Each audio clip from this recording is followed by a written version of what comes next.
Commit to the Lord whatever you do, and He will establish your plans. Proverbs 16:3.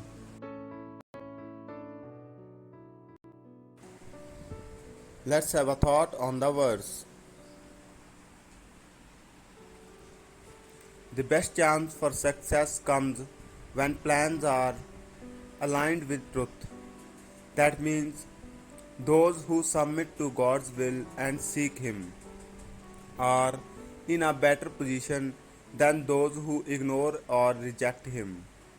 When someone's efforts are fully entrusted to God's will and His control, when they are committed to Him, those labors are less likely to cause their own downfall. When a believer sincerely depends upon the Lord for the understanding to do His will, he is not disappointed.